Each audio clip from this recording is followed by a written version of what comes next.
what does gutsy mean to you? Oh, I love this. For me, gutsy means living from you're gonna love this, ENS. Do you know what that is? I don't. Enteric nervous system. It is the lesser known nervous system aspects. It's in your guts. And what's really significant is it's connected to your fascia of intuition, being able to really drop into who you are, know your truth, listen to your divining rod, and live fearlessly into that truth and sharing it with others and living in a way that is loving and passing it forward to mankind, humankind, all kinds. Welcome to the Gutsy Podcast, the show where you learn how to own what you actually want and shift the mind junk that's been holding you back. I'm LauraAura, keynote speaker, coach, and your guide to help you get clarity, build confidence, and make the gutsy moves that change your life. Each week, I'm going to help you simplify things by teaching you how to get out of your head while stepping into action. This way you can achieve all those life shifts that you've been overthinking. Your desire, that drives you. But gutsy, that's what gets it done.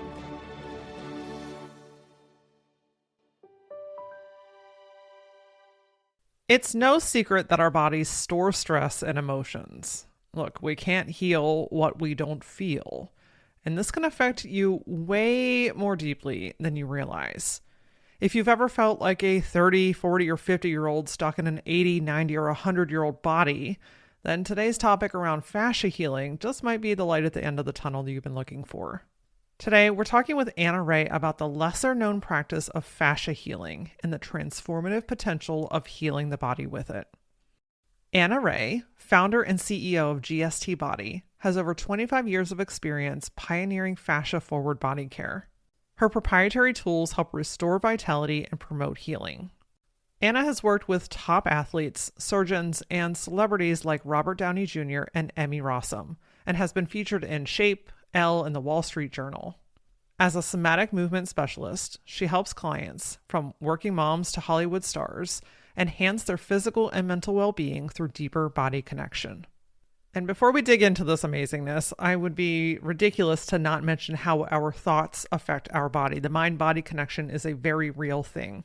And when you can learn how to catch and shift negative thoughts and old habits and patterns that you're used to in the moment and retrain yourself to do things that fuel your body, that support your desires and enhance your lifestyle, you not only change your life, but you change the way that you physically feel as well. That's why I put together a free 5-day audio series where I'm going to teach you how to get out of your own head. Go to LauraAura.com/foundations, put in your email, and I'll send you the first episode right away.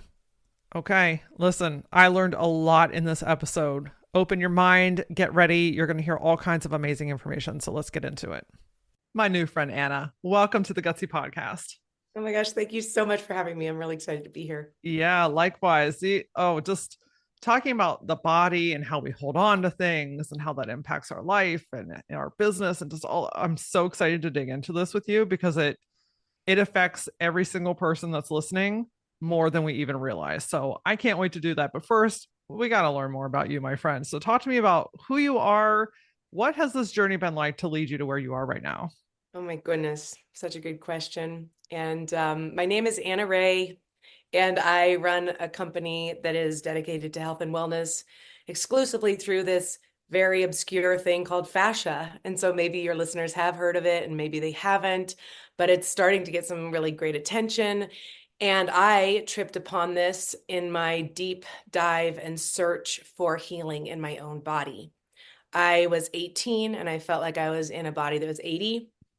And that's not really a hyperbole. I had many health problems, too many for as young as I was. But a lot of these things didn't even come to my awareness until after I had done this really interesting summer of healing, I call it, where I was desperate to change my life. I had this kind of like divining moment where I was like, if you don't get healthy, if you don't go home and fix what's broken, I was living in San Francisco at the time. I literally had a message that the trajectory of your life will not be what I was intended to be. And so I called my mom. I pulled over on the freeway and I'm like, can you buy me a ticket home? I don't have the money. She said, come home. I spent 3 years in a mountain cabin outside Rocky Mountain National Park. all by myself, going to therapy and deeply trying to heal the soul and the emotional wounds that I had as a kid.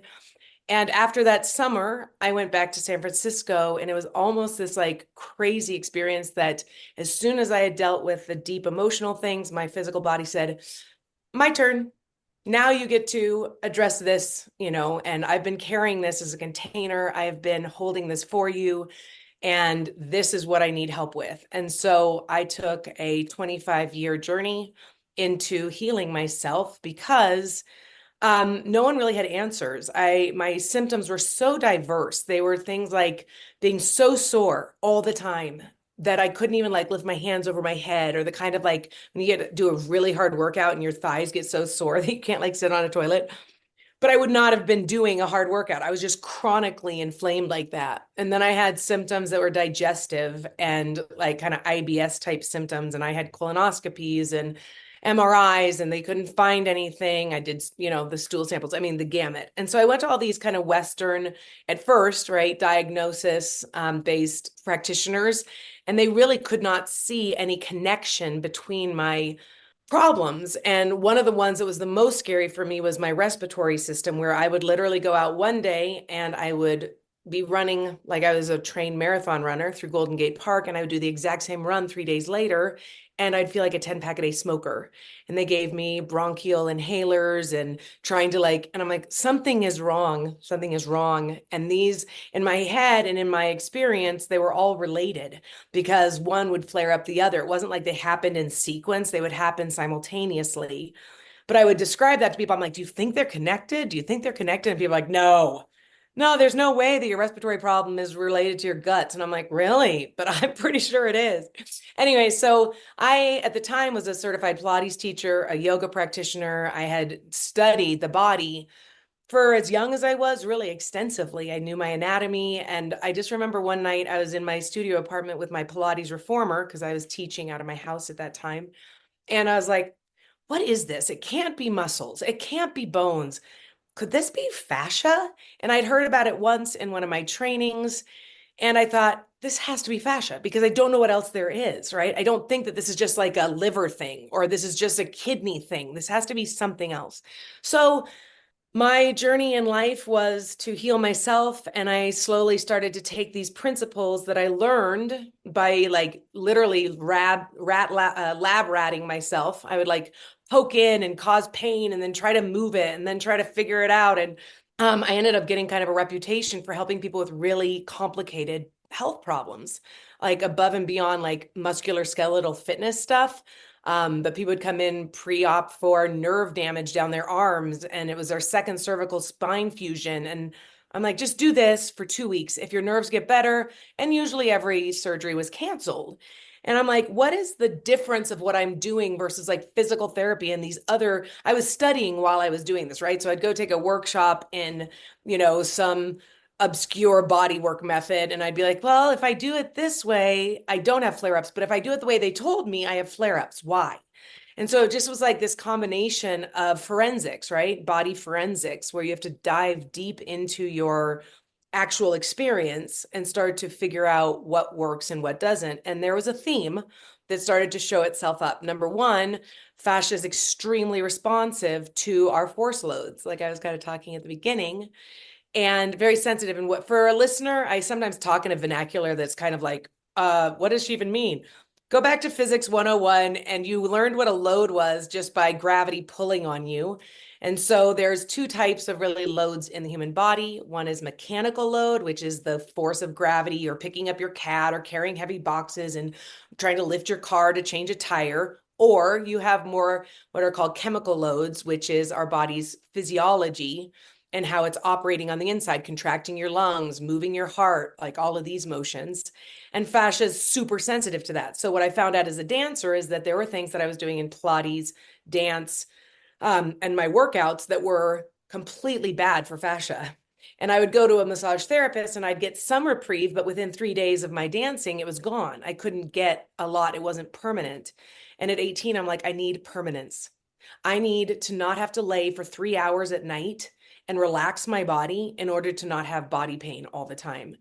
And so I came up with these techniques that were actually layered into the movements that I was doing. And it turns out that movement is the most influential conditioner of your connective tissue system.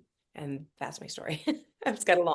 Wow. No, I love it. I have so many questions and I'm so super intrigued by this because listen, I got to tell you just from a personal standpoint, the story that you were describing about where you were when you started this journey is where I currently am. And so it's emotional honestly to talk about it, but it's also empowering to know that there's an answer because much like I would imagine even a lot of our listeners, the tests all come back normal, quote unquote, right? Right. There's nothing wrong with you. Of course, things can't be connected.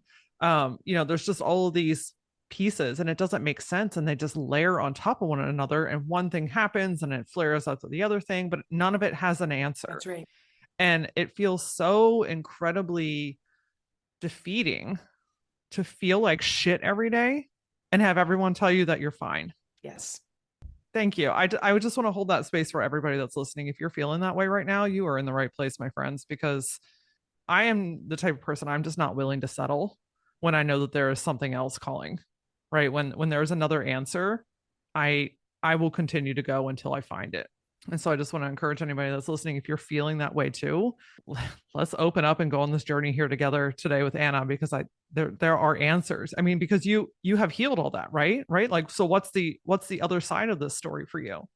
So the other side of the story is that, well, the lessons that I've learned from fascia have completely altered my body and also altered my entire being, like who I am on the inside. These are not just, principles of health, but also principles of wellness. And fascia is just like this super wise teacher. And so there's this continuum of self that happens in life. And we often kind of sever ourselves from the connectedness. It's not irony that we are talking about the connective tissue system that houses our body consciousness the way the brain organizes our mind consciousness.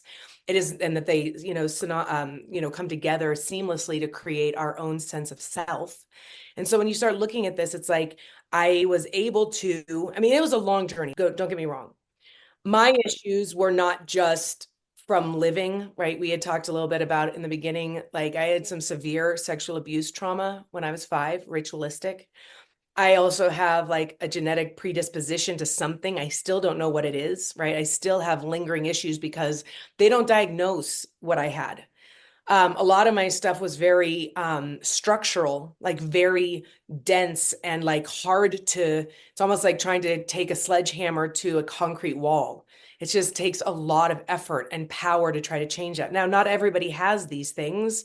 And I also went before, right? So I like to tell people don't be discouraged, but I don't know, to heal from damage, whether that's physical or emotional or psychological, if you really earnestly seek it, is a much shorter journey than what it took to get you there, right? The body and the soul want to be in harmony.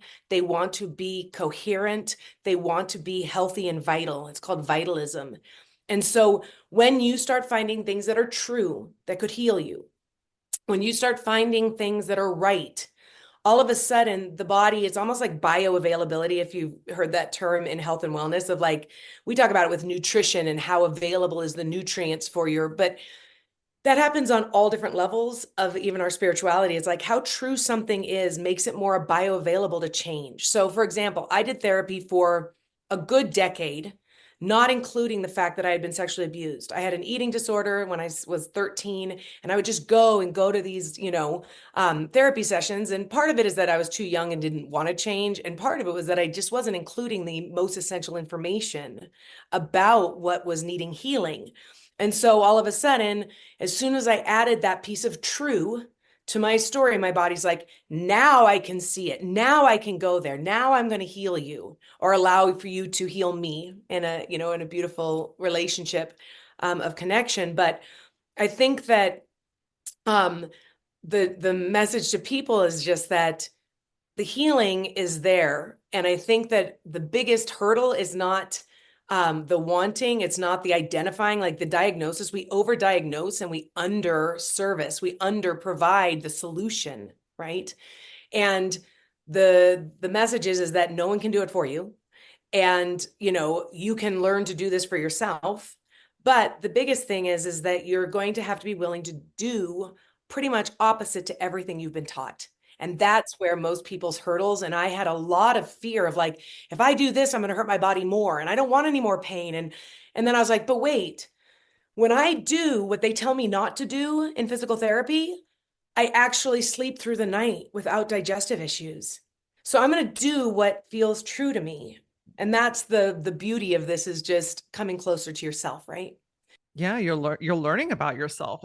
What you just said also rings so true. Like, oh, I there's things I want to do, but I'm afraid I'm going to flare it up. I'm afraid I'm going to irritate it. I'm afraid I'm going to feel worse. And then I don't know. I think that psychologically, then that enhances that, and then you start to believe it, and then your body starts to respond to it, right? And it kind of becomes this hamster wheel, and then people just get still. That's right. They get paralyzed, right? Analysis paralysis. You've heard that in probably business. We are taught in our culture, and I think globally, to have a severe distrust of your own true.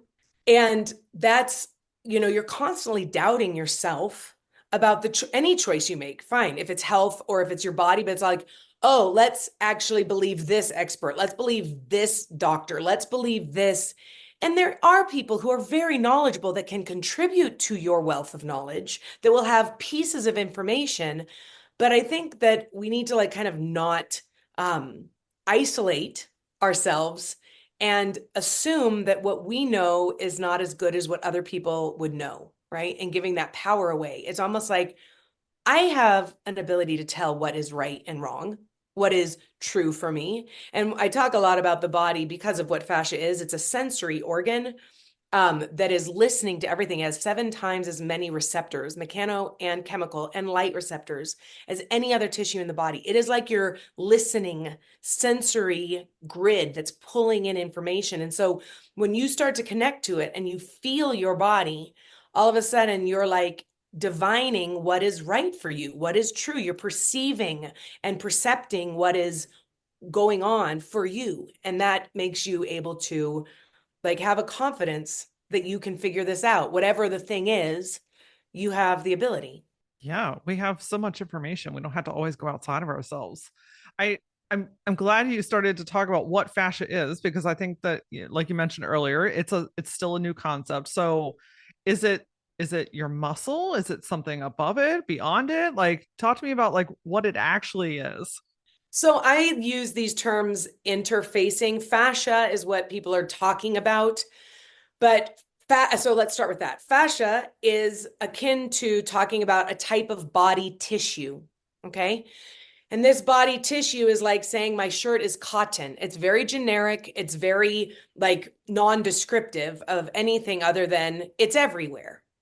If you were to take off your skin and you were to peer inside of you, it looks literally like you have gooey gel micro spider webbing everywhere, diving in and around every vessel. It's everywhere. And it's kind of like this stuffing on the inside of you. And for years, it was discarded in anatomical dissection as superfluous. Let's get to the mast organs. Well, it turns out the fascia is very significant and that we missed it because it's everywhere, which means it is significant. It's there for a reason.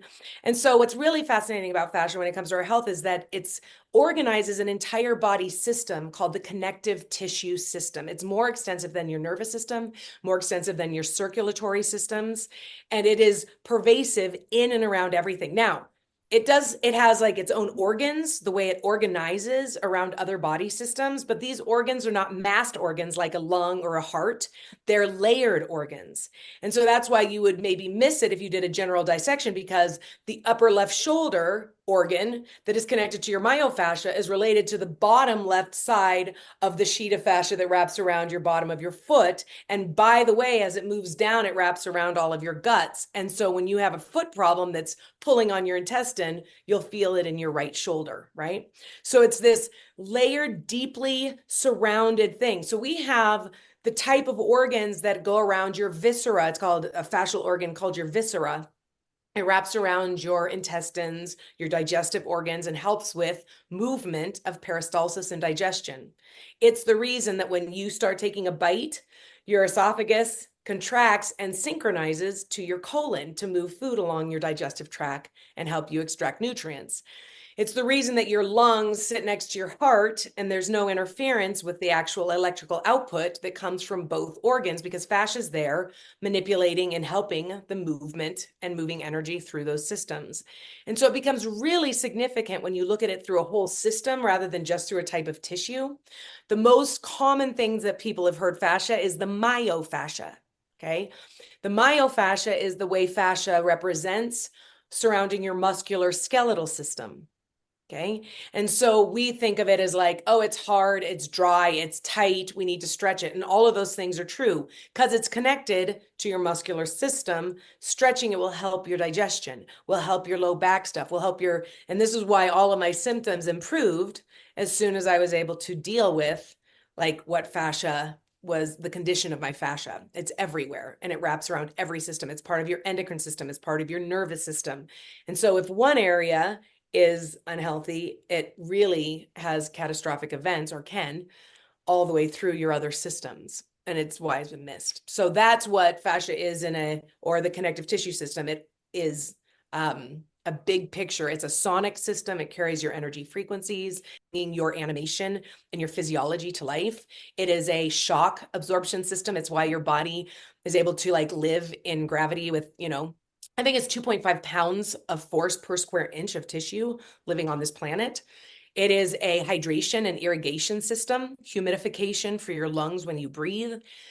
It's an electromagnetic system. And so in its greatest capacity, the connective tissue system is your body's smart grid. And if you know anything about the planet smart grid, it regulates energy usage of the user and of the entire collective experience. So fascia is in the back end of your body, helping you metabolize and adjust all the different energetics that you have going on, from the subtle physiological energetics of cell reproduction all the way up to the chemical loads that you have in the stress of your body, and all of those mechanical loads of our workouts, which really damage fascia. My gosh, this thing seems really fucking important. I mean, let's put this in the books as one of those questions of why are we not taught this in school? Okay, let's just put that out there, universe. I think we need to change some things here because it seems like this is probably one of the more important things that we need to be paying attention to and working with to have optimal health. Yes, 100%. And here's what's really exciting about fascia. We're taught that really there's only two things that we can influence our total health: what we eat and how we move. But that's really limited. You have tons of body systems, right? Your endocrine system, your nervous system, your circulatory systems, your lymphatic system, your endocrine system. So all of a sudden, we're only talking muscles, bones, and then nutrients, like our digestive system, let's say. So 3 out of the 12 body systems that you have. What's really fun about fascia is that you can actually command it very similarly to the way you command a muscular system. It has the ability to contract and actually influence autonomic function. And this is why it's magical, is that if you start working with fascia, you can influence internal health in ways that you cannot do it with any other body system. You can eat well, but that doesn't actually condition the state of your organs that you're digesting with, right? They're autonomic. You don't choose to digest your food. It just happens automatically. And so fascia is this key road in to autonomic function through a somatic response, which just means in medical worlds, somatic is what you can choose. Like I can flex my muscle, I can blink my eyes, I can choose to breathe, right? Most systems are autonomic because we would fuck them up, right? Just put it on autopilot. But when it's fucked up, if it's autonomic fuck up, we're really in trouble because there's no way in. And so what's really significant is that fascia all of a sudden says, here's a way in to autonomic system functioning. If you just do these things, you can change peristalsis, you can change heart, and lung health, respiratory afflictions that are very easy to fix without medicine. Wow. I'm thinking how you said like we would fuck it up if we had to like I'm just thinking how much we overthink everything. If we had to think about pumping our own heart, like it would just not be a good thing, right? Disaster. It would be a total disaster. Total disaster. And so what I'm hearing you say, Yeah. tell me if I'm wrong, is that the way to repair Mm-hmm. your organs, one of the ways, of course, Mm-hmm. is through working with the fascia because it communicates to the inner stuff, the deeper stuff on a much more um, aligned level where it can actually hear it and do something about it. Well articulated. That's exactly right. Kind of like the difference between taking care of your skin only from lathering from the outside. You can get 2 or 3 layers deep, but that doesn't really do very much. It might keep you from having sunspots when you're 40 if you put on sunscreen. It might help with some preventative wrinkle, but really, cosmeceuticals that you take on the inside are much more effective at dealing with, skin health. Okay, so the same thing applies. We keep layering on our health regimes from kind of outside superficial, and fascia's like, just jump in and I can like, if I'm, and this is the cool part, if you optimize me, I will pretty much automatically take care of you. That's really what it is. It's like, don't get in my way. Just make sure that I have these bare essential nutrients, right? I need these things. And the primary thing it needs is movement, but not just any movement. So one of my messages to people is that we've spent 100 years refining our ideas of diet, nutrition, like what we should eat, good food, bad food, food pyramid, eat high protein, low carb, da da da, right? Like, and we still don't have any significant like scientific research that says this is actually conclusive. It's usually wraps up into three moderation, like eat, as healthy as you can, diverse foods, and organic when possible, right? It's pretty generic. But we have not done that with our movement. We're like, bottom line movement. How many steps did I take today? Can I get to the gym? It's like so marginalized that we're like, yeah, I'm just gonna do my crunches, I'm gonna get my hit in, and we start being frenetic and we don't actually look and say, what are the qualities of movement that make it nutritional for us? What are the things that movement has to contain in order for them to be bioavailable to us? And when we think movement, we just think gross motor, arms and legs and kicking and maybe a heartbeat and sweating. And you're like, that is so, but I am man, right? Refined. And I think that what, especially in this modern lifestyles, that we have to take something that was very organic to us and now reinstate it intentionally, right?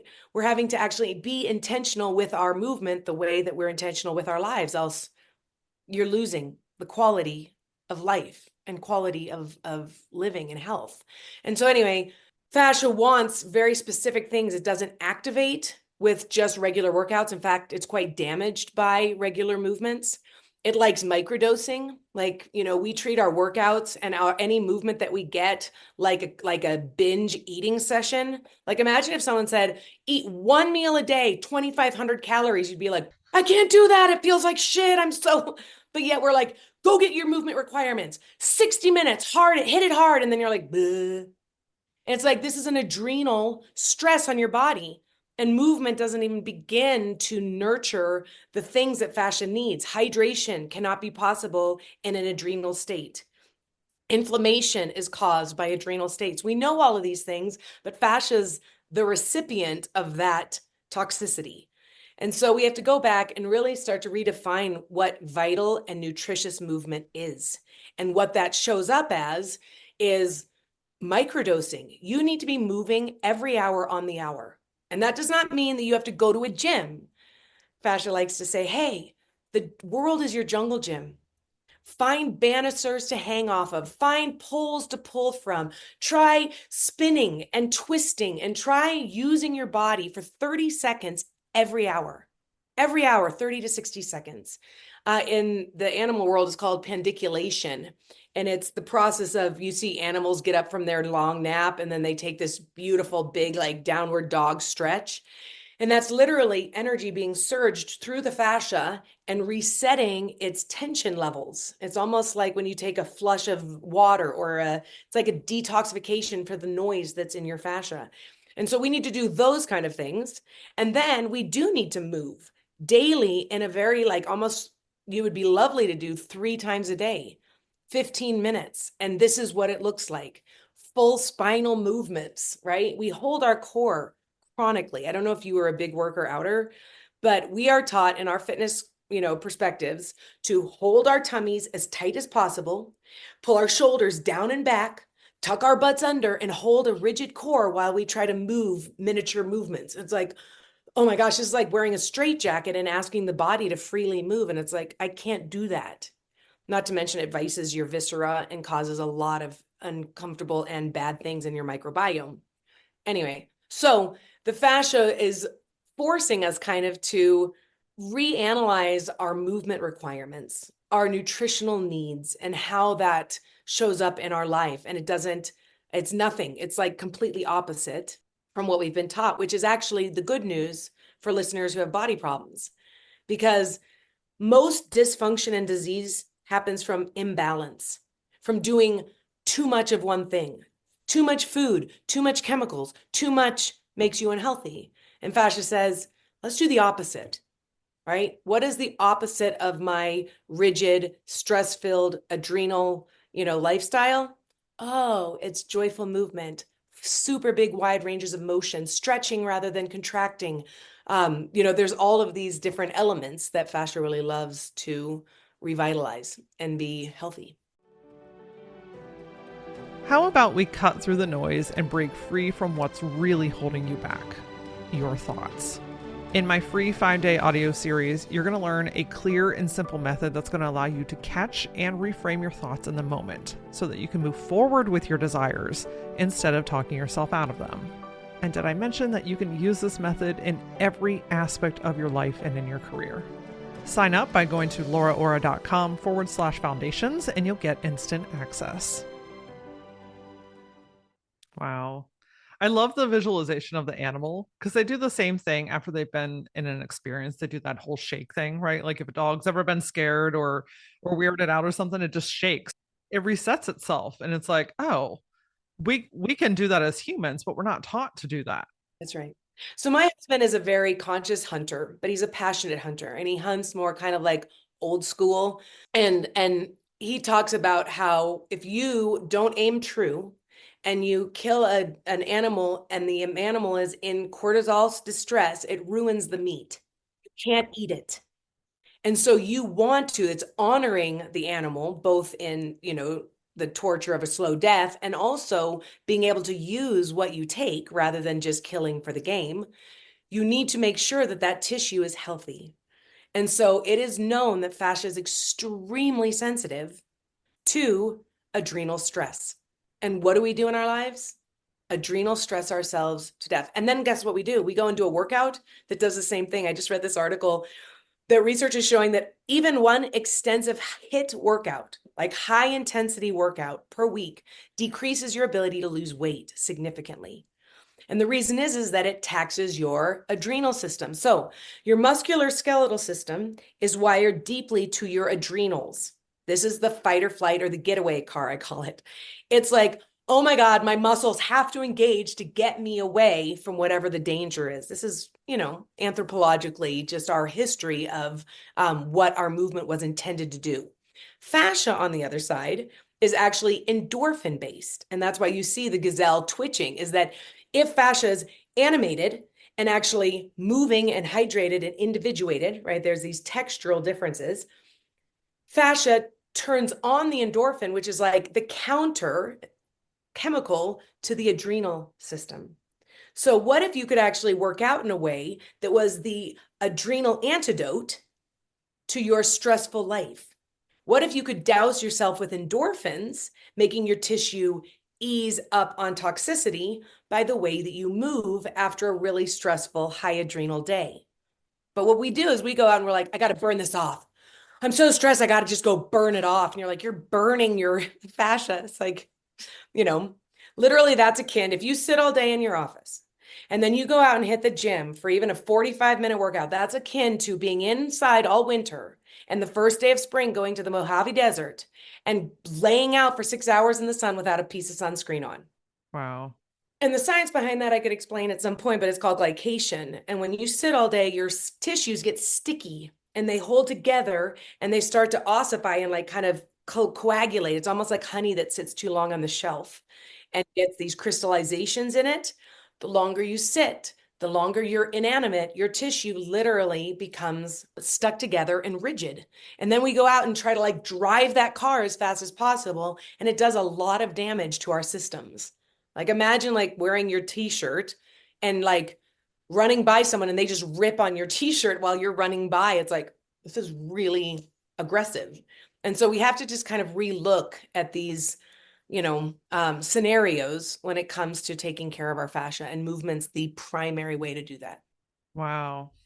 So I think this is interesting because I can see how this builds on one another as well, right? The consistent hit workouts, the hardcore stuff, the burning it out, the and then even the lack of processing with emotional stuff and energetic stuff, and how it all just kind of stores in there. And I like that visualization of the honey, because when it sits too long, it gets thick and then it doesn't move and then it starts to crystallize, and then you have to heat it up slowly to get that fluidity back. And that's what the movement is doing. It's restoring that fluidity.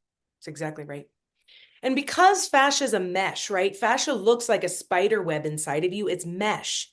And so, in order for it to do its function and move the energetics of your body, those fibers have to be individuated.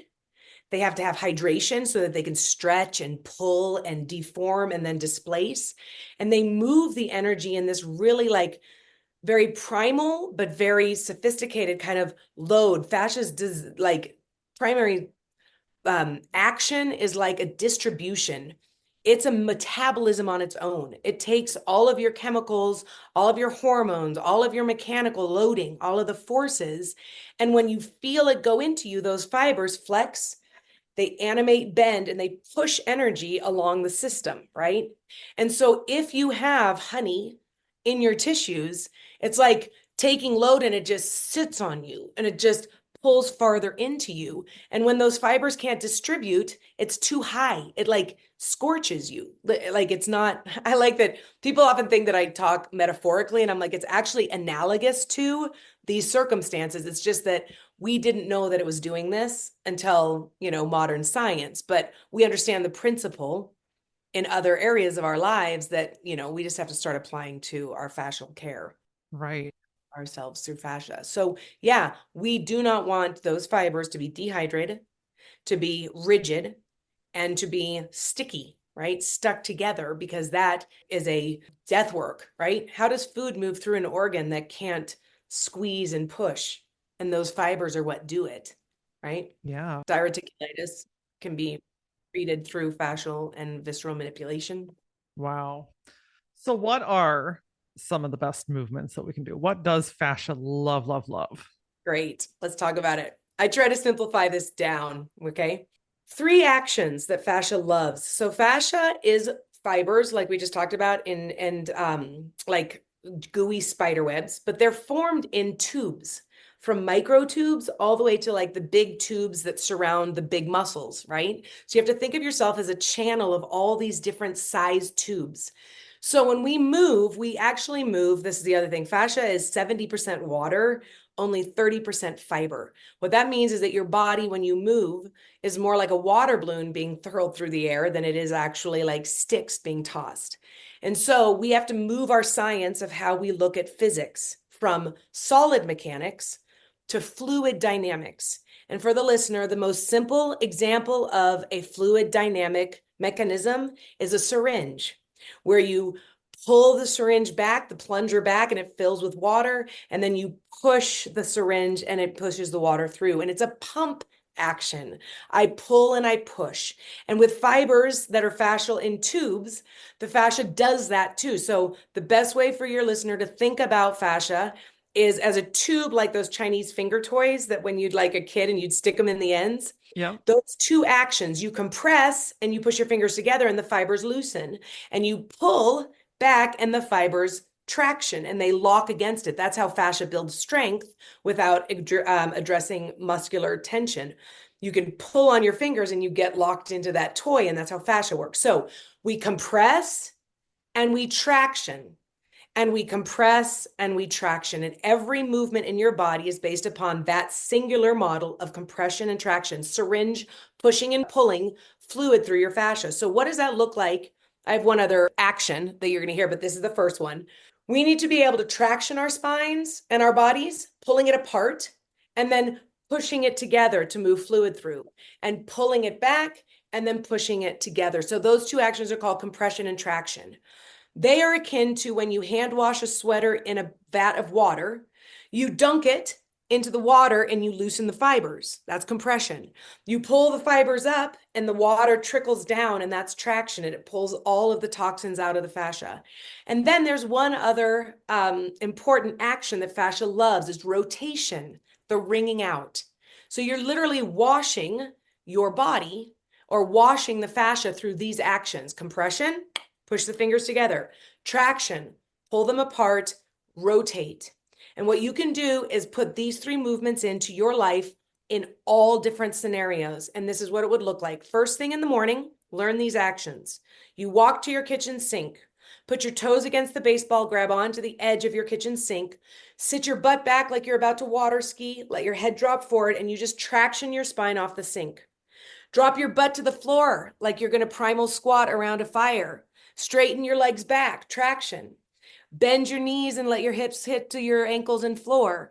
Pull back. Do that 4 or 5 times. Get up. Pour your cup of coffee. Walk and brush your teeth. Go get dressed. That's all you need. Then, after you've done that and you've put on your makeup, take your arms and put them out and just rotate. Rotate around, because when you rotate your torso, your ribs literally exfoliate the lining of the fascia and the organs underneath it. It's like a deep wash of your organs. That's in contrast to sitting all day, ribs pushing down, tightening our core, that just vice our vital organs under pressure. And fascia says, rotate and let them like unpickle. If you don't move your torso, you are literally pickling your organs. And so you're going to do those three things. Walking out of the stall at your office, grab onto the sink. Traction, pull, compress. You're standing in line for coffee at Starbucks. Find the handicap ramp. Pull on the railings. You're at a friend's party, at a cocktail party. You're like, hold my mojito. I have got to traction my spine. Do 3 pulls. Find parking meters. You have to look at life as a jungle gym and do these 3 things. Compression is short moves, traction is long moves, and rotation. And the only other thing that I would say to your listener is that you want to exaggerate these movements. Most of our movements are very pedestrian. They are small, they are rigid, they are automaton-like. Like I just do these like things, and fascia's like, oh my gosh, oh my gosh, oh my gosh, I've got to reach behind me. Oh my gosh, I've got to get. It wants these huge, gaping, like wonderful swinging pendular motions. It wants everything to pull as far as it can and then come back to a resting place. And literally it's almost like the principle of respiration, right? You inhale and you exhale. Fascia has that same reflex, that it feeds to the same area of the brain that is telling you you need to move. You need to inhale and exhale for my fascia to start moving energy through the system and revitalizing myself. So if you can learn those 3 things, and I have a lot of things on YouTube and on my Instagram that if you can't picture that, because this is a podcast and it's hard to like kind of always picture words for pictures. But go and find these. I break down the 3 elements and what they look like and where you can do them everywhere, because those are the nutrients that you want to microdose through your day. And then when you do a workout, you can follow those basic principles into larger like movement patterns that are really beneficial to fascia. Wow. I love how simple it is too. And if you think about it, it's really just kind of our body's natural way of moving, but we have stifled it. That's right. When I think about like even before our call, okay, I get these intuitive hits where my body's like, I need you to just like swing around, right? And I'm just like rolling my arms around, and I was twisting my torso. So it was like, yay, I unpickled today. 2 points for Laura. But I'm thinking about it and I'm like, gosh, oh my God, this is the kind of stuff that makes me batshit crazy, because it is so simple. It's so effective. It sounds like it promotes just like a whole deeper level of healing for everybody. For most people who have healthy bodies and don't have some significant injury, or doing this can take away your aches and pains very easily. They need to just do this and layer it in the hour, on the hour, little things that you put into your day, like a way you snack on movement. And that's it. That's it. Snack on movement. Right? You snack on your movement. Snack on movement. Guys, write that on your post-it note and put it on your wall next to your desk right now, because that's kind of the mindset, right? When you think about when you feel that little bit of hunger and you snack throughout the day, we're doing the same thing for your body. And and I have to relate this to business for a second, because when I think about the last 20 years of my career and then the many years prior to that, I've been in fight or flight basically my entire existence, right? And so I've sold the branding agency, I've sold the building. I'm super focused on what I really want to do, which is phenomenal. But like your story also, my body's like, great, now you have time to focus on me. And it's very loud right now. And so I'm I'm so sorry. so, you know, thank you, but also like this is just part of my journey, right? I truly believe that I'm going through this in a way not only for myself, but to also help and guide others and to have these vulnerable conversations, because I know damn well I'm not the only one, right? But I think about how my body is responding and reacting, and now it's loud. It's like, hey, we need you to do some stuff to help us. And adrenal fatigue is one of the things that I have been diagnosed with. And that hard stuff, they're like, you gotta no hit, no Tybo, no like remember Tybo? When you gotta do the double time. That's right. That's right.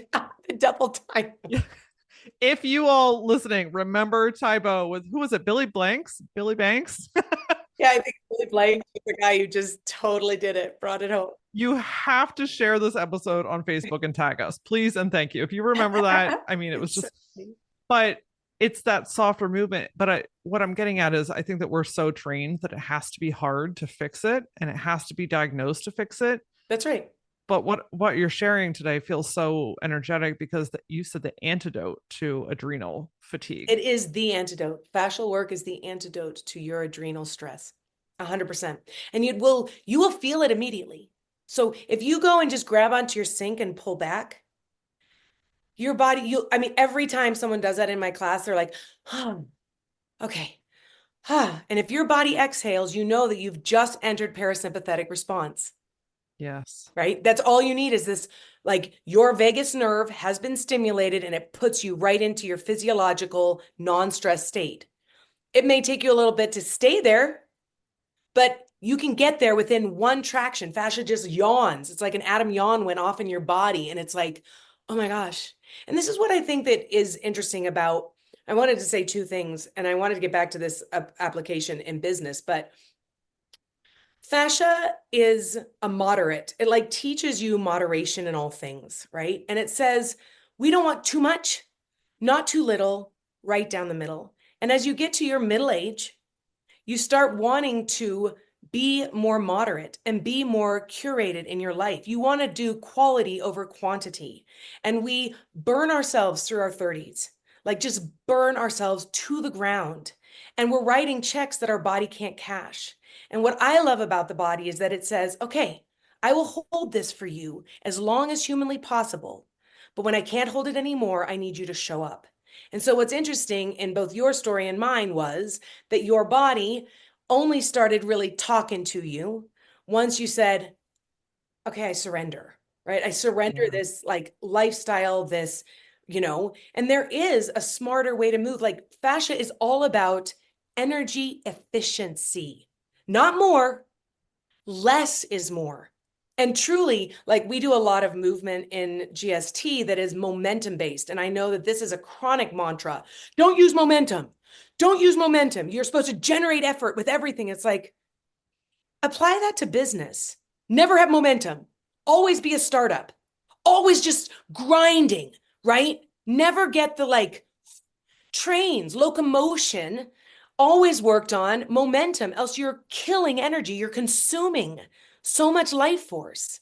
And so really fascia is about becoming extremely sophisticated at energy conservation, energy efficiency. We're obsessed with it when it comes to like our world and our planet and what's our carbon footprint. Well, what's the carbon footprint on your body, right? What is docking your body every day just from the stresses you live under?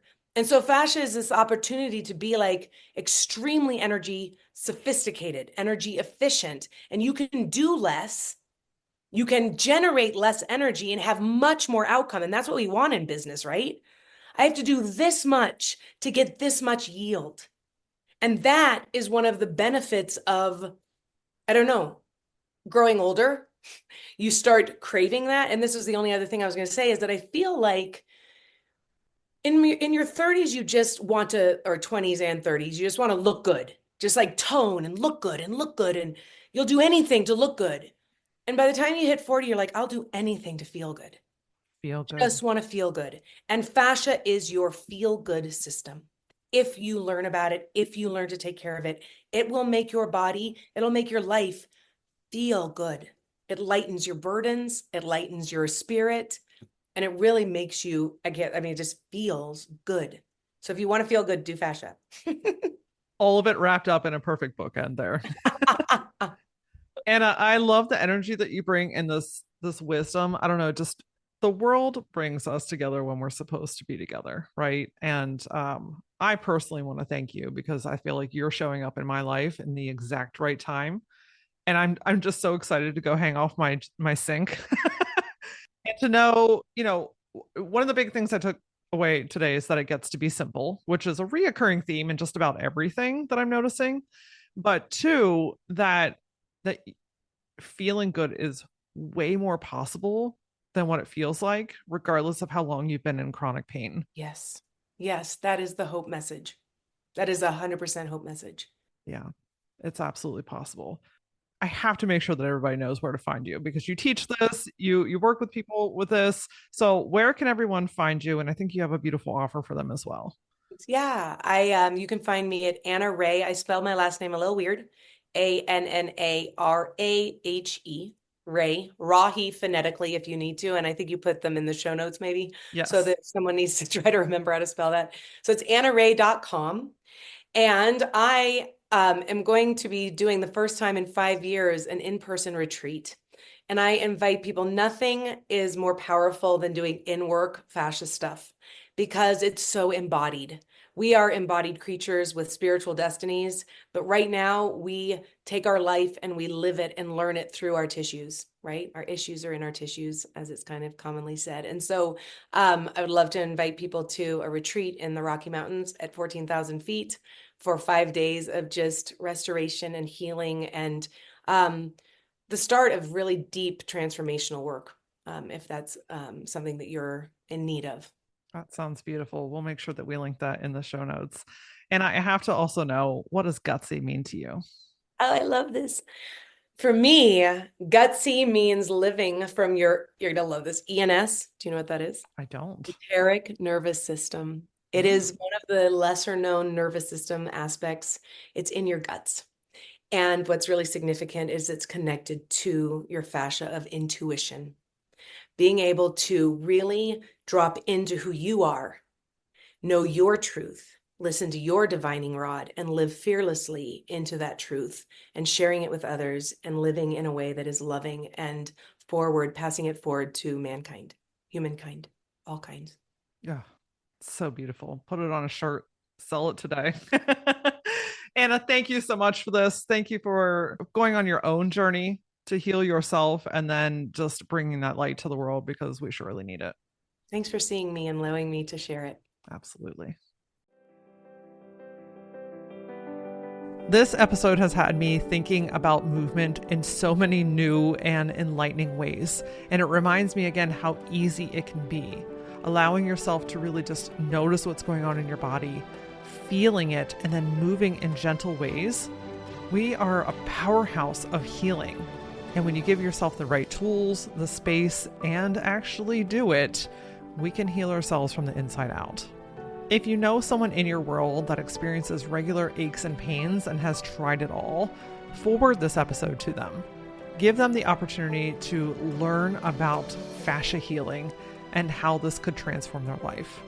I love, love, love chatting with you, so connect with me on social. I am at that LauraAura on Facebook, TikTok, and Instagram. And as always, until I see you next time, stay gutsy.